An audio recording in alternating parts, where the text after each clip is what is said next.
जरा सोचिए, अगर आज आपका घर पानी में डूब जाए, आपके बच्चों की किताबें बह जाएं, आपके माँ बाप की पूरी उम्र की कमाई मिट्टी में मिल जाए, तो क्या सिर्फ एक मुआवजे का चेक आपका दर्द खत्म कर देगा?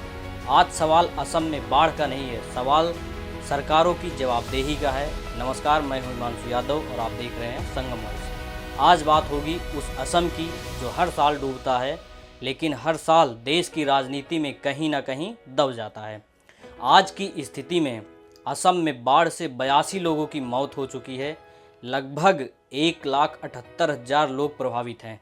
हजारों परिवारों को अपने घर छोड़ने पड़े हैं, खेती बर्बाद हुई और कई गांवों का संपर्क टूट गया। लेकिन जनता का सवाल है, आखिर कब तक? असम में आज भारतीय जनता पार्टी की सरकार है, मुख्यमंत्री हेमंत बिस्वा शर्मा हैं और केंद्र में भी भाजपा की सरकार है।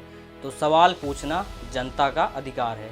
क्या डबल इंजन सरकार का मतलब सिर्फ चुनाव जीतना है या समस्याओं का अस्थायी समाधान करना भी है? मुझे याद है, चुनाव के समय देश के गृह मंत्री अमित शाह ने जनता से कहा था, हमें सिर्फ 5 साल दीजिए। पूरे आसाम की जनता को आश्वस्त करने आया हूं कि एक 5 साल हमें और दे दीजिए। आसाम को बाढ़ मुक्त बनाने का काम भारतीय जनता पार्टी की सरकार करेगी। तो आज असम की जनता पूछ रही है, वो 5 साल कहाँ गए? क्या उन 5 सालों में ब्रह्मपुत्र की बाढ़ रोकने के लिए कोई अस्थायी मास्टर प्लान बना? क्या तटबंध इतने मजबूत बनाए गए कि हर साल टूटने की नौबत न आए? क्या नदियों की ड्रेजिंग, जल निकासी और बाढ़ प्रबंधन पर ऐसा काम हुआ कि लोग सुरक्षित महसूस करें? अगर जवाब हाँ है, तो फिर हर साल वही तबाही क्यों? आज सरकार कह रही है राहत और पुनर्वास पहले होगा, बाद में कारणों की समीक्षा करेंगे। लेकिन जनता पूछ रही है, समीक्षा हर साल बाढ़ के बाद ही क्यों होती है?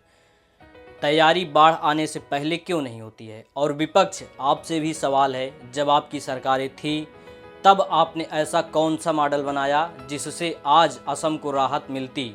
अगर नहीं, तो सिर्फ प्रेस कॉन्फ्रेंस करने से लोगों के घर वापस नहीं आएंगे।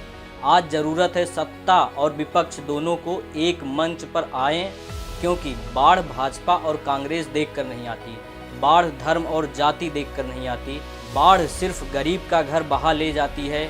याद रखिए, अगर हर साल बाढ़ आती है तो उसे प्राकृतिक आपदा कहा जा सकता है, लेकिन अगर हर साल वही लोग डूबते हैं, वही घर उजड़ते हैं, वही सवाल अनसुने रह जाते हैं, तो यह सिर्फ प्राकृतिक आपदा नहीं, नीति और तैयारी की भी विफलता है।